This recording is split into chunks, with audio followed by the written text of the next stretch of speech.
Paris বলতেই আমাদের মাথায় প্রথমেই আসে যে কথা সে হলো প্যারিস তথা ফ্রান্সের প্রতীক আইফেল টাওয়ার। এখন আমরা চলেছি সেই গগনচুম্বী বিশ্ববিখ্যাত টাওয়ারটি দেখতে।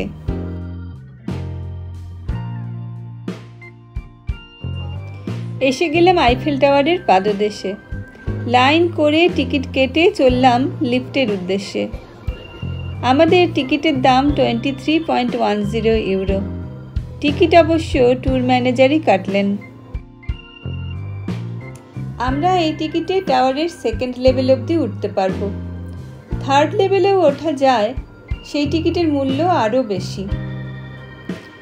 যদিও লিফটের বিকল্প হিসেবে সিঁড়ি রয়েছে উঁচুতে ওঠার জন্য এবং 674টি সিঁড়ি বেয়ে সেকেন্ড লেভেলে ওঠা গেলেও সময় ও বাইরের সৌন্দর্য দেখার কথা বিবেচনা করলে লিফটই শ্রেয়, বিশেষ করে আমাদের মতো বয়স্ক মানুষদের জন্য। এর স্থপতি গুস্তাভ আইফেলের নামানুসারে টাওয়ারটির নাম হয় আইফেল টাওয়ার। আশ্চর্যের ব্যাপার, 136 বছর আগে এই টাওয়ার তৈরির যে 6.5 মিলিয়ন ফ্রাঁ খরচা হয়েছিল তার অধিকাংশই গুস্তাভ নিজের পকেট থেকে করেছিলেন। টাওয়ারটি তৈরি হতে সময় লেগেছিল 2 বছর 2 মাস 5 দিন এবং তৈরি হওয়ার সাথে সাথেই বেশ কয়েকটি ওয়ার্ল্ড রেকর্ড হাসিল করে, যেমন সবচেয়ে লম্বা স্ট্রাকচার, সবচেয়ে ভারী স্ট্রাকচার, সবচেয়ে বেশি লোহা দিয়ে তৈরি স্ট্রাকচার ইত্যাদি। 1889 সালে অর্থাৎ আইফেল টাওয়ারের উদ্বোধনের সময় থেকে চালু আছে লিফট, যা সেই সময় হাইড্রোলিক সিস্টেমে চলত এবং বিশ্বের প্রাচীনতম লিফট সিস্টেমের মধ্যে এটি ছিল অন্যতম। বর্তমানে লিফট আধুনিক বৈদ্যুতিক মোটর চালিত।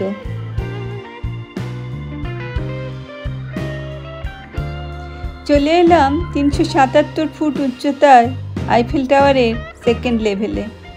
সামনেই বয়ে যাচ্ছে সেন নদী।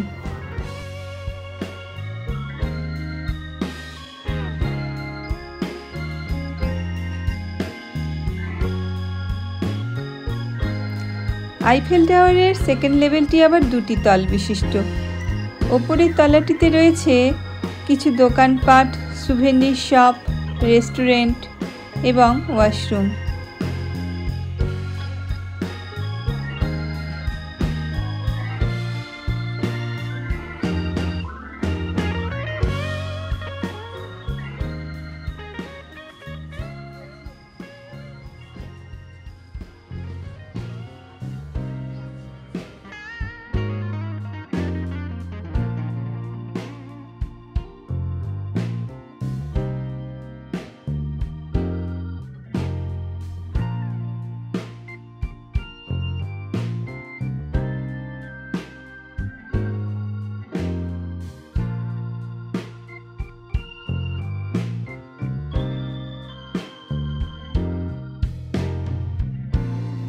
এখান থেকে দেখা যাচ্ছে সেন নদীর পশ্চিম পাড়ের ট্রোকাডেরো অঞ্চল। পন্ডিয়েনা ব্রিজের ওপর পিঁপড়ের মতো মানুষজন আর গাড়ি।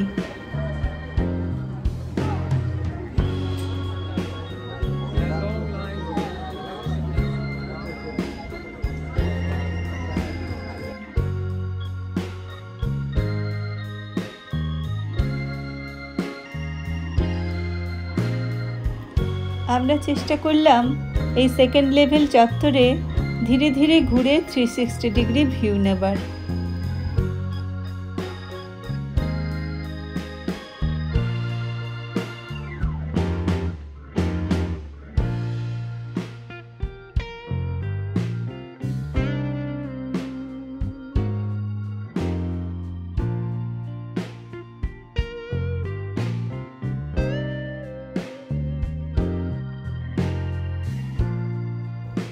সামনেই শঁ ডি মার্স, আইফেল টাওয়ারের সামনে যা বিশাল বাগান চত্বর। দূরে মপারনাস টাওয়ার, যা 59 তলা বিল্ডিং। অদ্ভুতভাবে আইফেল টাওয়ারের সামনে মাথা তুলে যা দাঁড়িয়ে আছে। প্যারিসবাসীরা উঁচু বহুতল পছন্দ করেন না। মপারনাস 1973 সালে তৈরি হওয়ার পর তারা প্যারিসের বিল্ডিংগুলির উচ্চতার সীমা 37 মিটারে সীমাবদ্ধ করে দেন।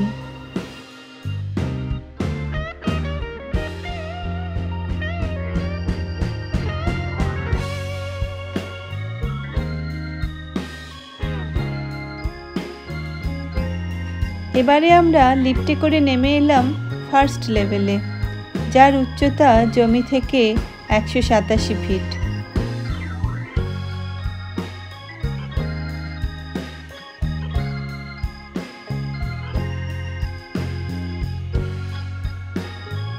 এই যে 1083 ফুট উচ্চতার বিশাল আইফেল টাওয়ার দাঁড়িয়ে আছে আজ, তার কিন্তু টিকে থাকার কোনো কথাই ছিল না। মূলত 1889 সালে অনুষ্ঠিত ইন্টারন্যাশনাল এক্সপোজিশনের প্রবেশদ্বার হিসেবে এবং ফরাসি বিপ্লবের শতবর্ষ স্মরণে এটি তৈরি হয়। কথা ছিল 1909 সালে এটিকে ভেঙে ফেলা হবে, কিন্তু স্থপতি গুস্তাভ আইফেল নানান যুক্তি দিয়ে এর প্রয়োজনীয়তা বোঝান এবং তার কথা মেনে নেওয়া হয়।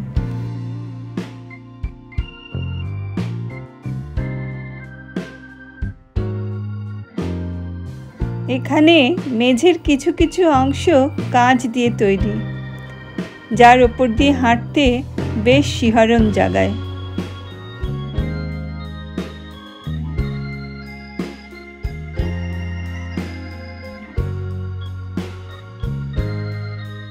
এই লেভেলেও কিছু শপ, রেস্টুরেন্ট, ক্যাফে ইত্যাদি রয়েছে।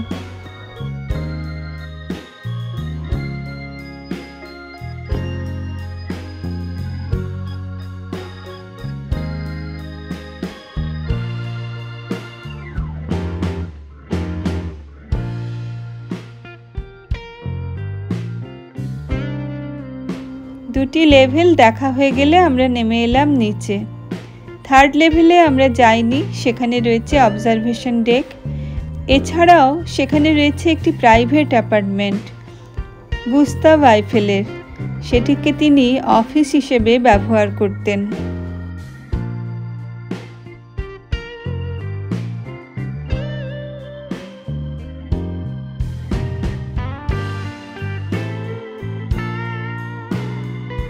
পৃথিবীর নানান প্রান্তের মানুষ এসেছেন এই আইফেল টাওয়ার দেখতে।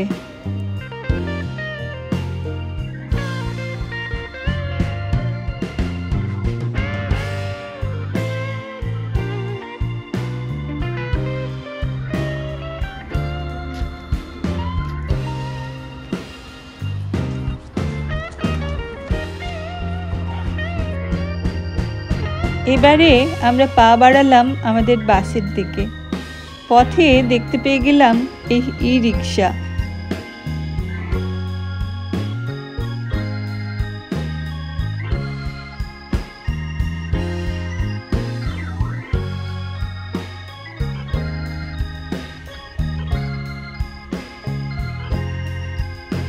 বাস একটু যেতেই আমরা এসে পড়লাম ইউনেস্কো হেডকোয়ার্টার্সের পাশে।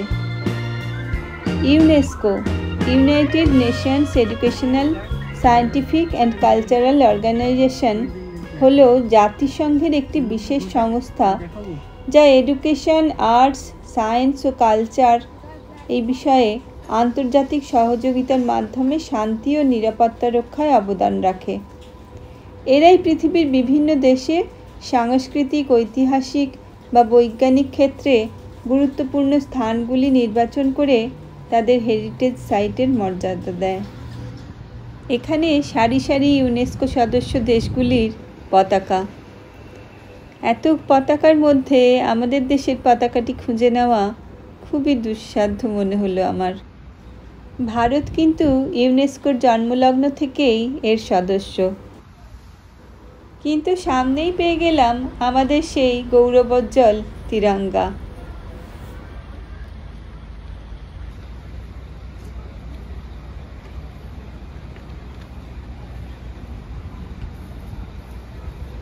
আমরা এখন যে কমপ্লেক্সটির পাশ দিয়ে যাচ্ছি তার নাম হলো ইকোল মিলিটায়ার। ফ্রান্সের একটি সামরিক বিদ্যালয় বা মিলিটারি স্কুল। 1751 সালে রাজা পঞ্চদশ লুই এটির প্রতিষ্ঠা করেছিলেন। শোনা যায় নেপোলিয়ন বোনাপার্টও এই বিদ্যালয়ে শিক্ষালাভ করেছিলেন। আমরা এখন চলেছি লে ইনভ্যালাইজের পাশ দিয়ে, যেটি 1670 সালে রাজা চতুর্দশ লুই প্রতিষ্ঠা করেছিলেন।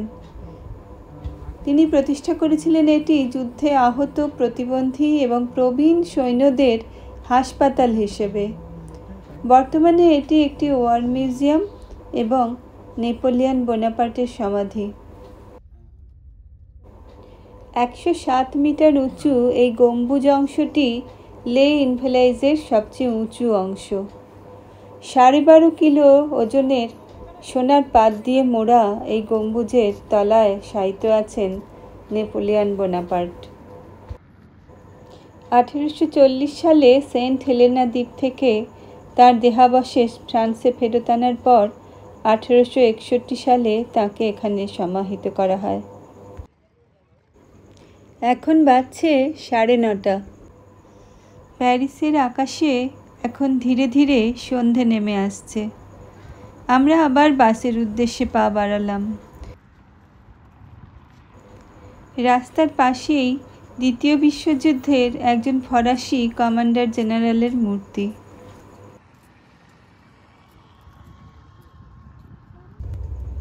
বাসে করে এখন আমরা যাচ্ছি সন্ধ্যের প্যারিস দেখতে।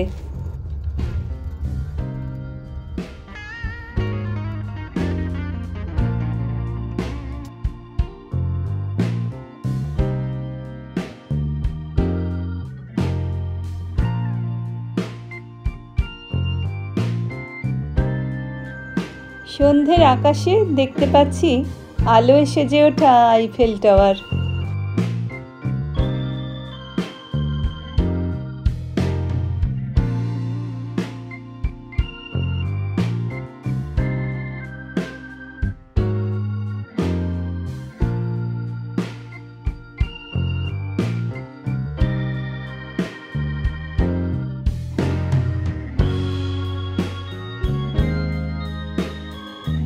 প্যারিস শহরের পোর্ট ডেভিলি অঞ্চলে আমরা চলে এসেছি।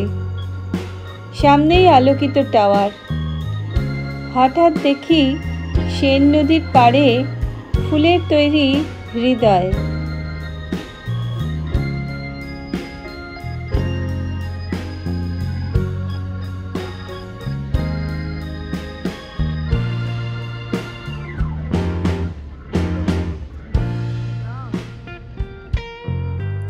অনেকেরই আকর্ষণের কারণ দেখছি এটি। আমরা এখনো জানি না কি কারণে এটি সেন নদীর পাড়ে।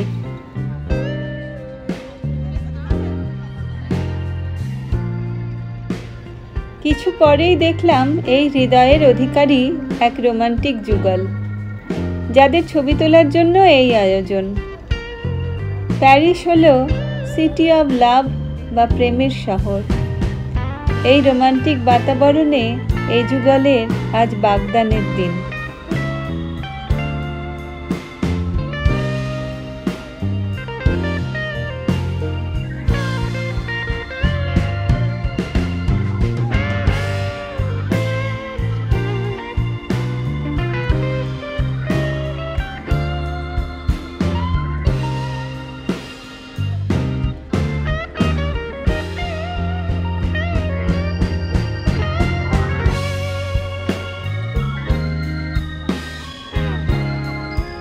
আইফেল টাওয়ারের সামনে প্রপোজ করা একটি জনপ্রিয় এবং রোমান্টিক আইডিয়া প্যারিসে।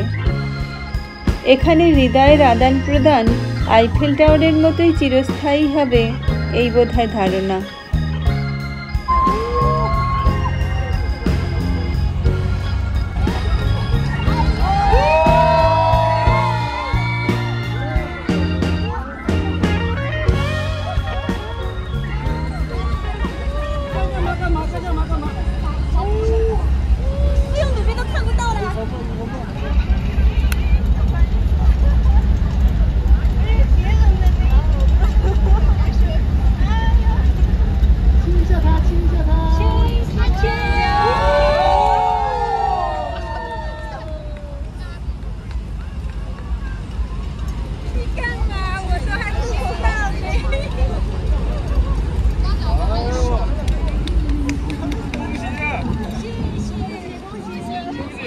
একটি মুহূর্তের সাক্ষী হলাম আমরা।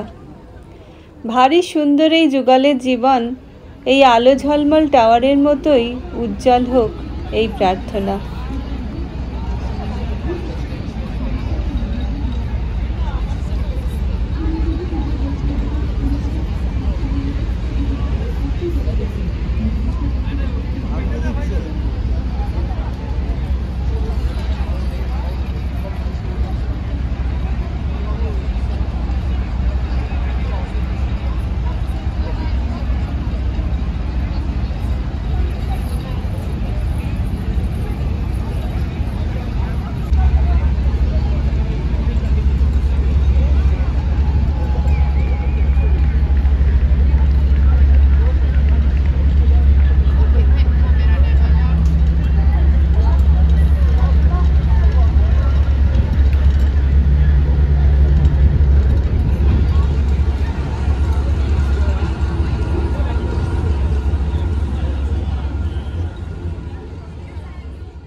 আলোকিত শহরের রাস্তায় আবার আমরা চলেছি।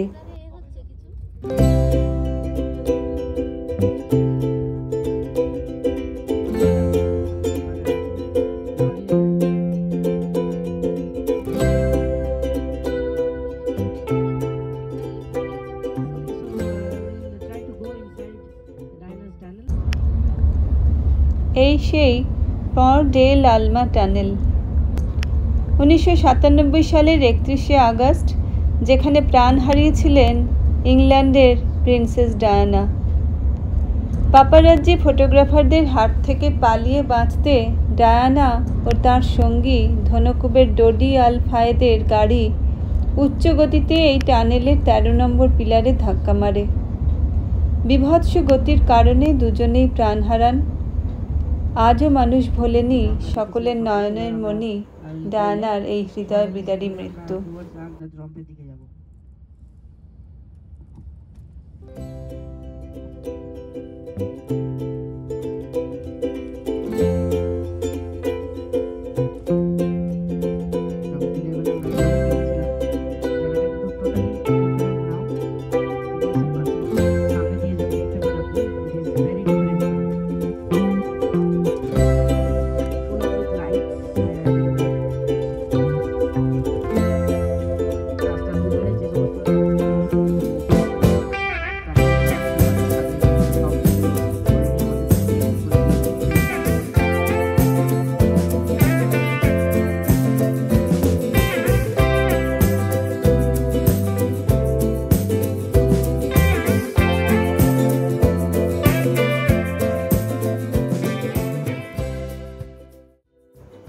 এখন আমরা চলেছি বিশ্বের সবচেয়ে সুন্দর রাস্তা শাঁজেলিজে ধরে।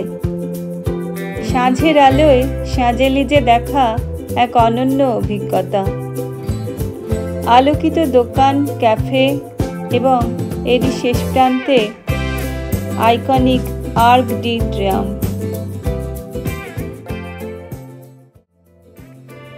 আমরা এখন যাচ্ছি লুই ভিটন হোটেলের পাশ দিয়ে, যার খোলার কথা 2026-এ।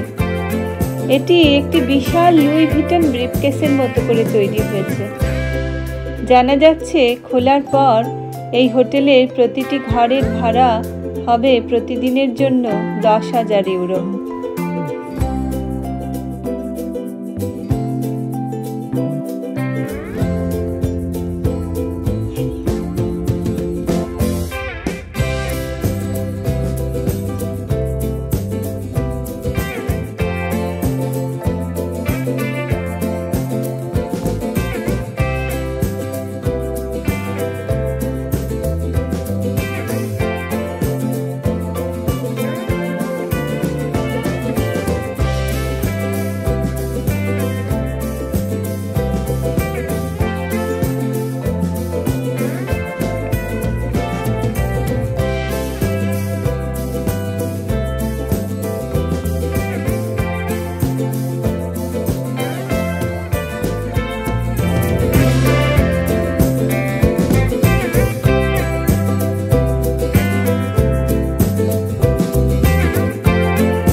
আলোয় আর্ক ডি ট্রিয়ম্ফ যেন আরো গৌরবোজ্জ্বল।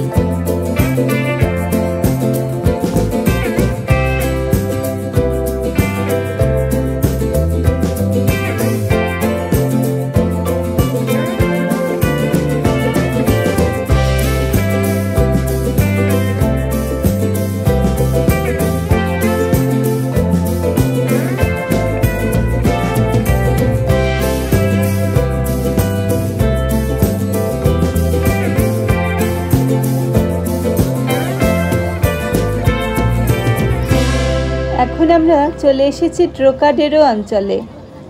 এখান থেকে আইফেল টাওয়ারের দৃশ্য খুব সুন্দরভাবে দেখা যায়। রাতে আইফেল টাওয়ার যে সোনালী আলোয় আলোকিত হয় তা 1985 সালের 31শে ডিসেম্বর থেকে শুরু হয়েছে। সন্ধে হবার সাথে সাথে সেজে ওঠে আইফেল টাওয়ার। অন্ধকার হলেই স্বয়ংক্রিয়ভাবে জ্বলে ওঠে আলো সেন্সরের সাহায্যে।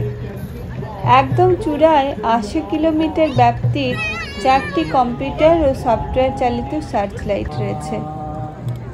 টাওয়ারটি শীতকালে রাত 11টা পর্যন্ত আর গ্রীষ্মকালে রাত 1টা পর্যন্ত আলোকিত থাকে আর ঝিলমিল করে প্রতি ঘন্টায়।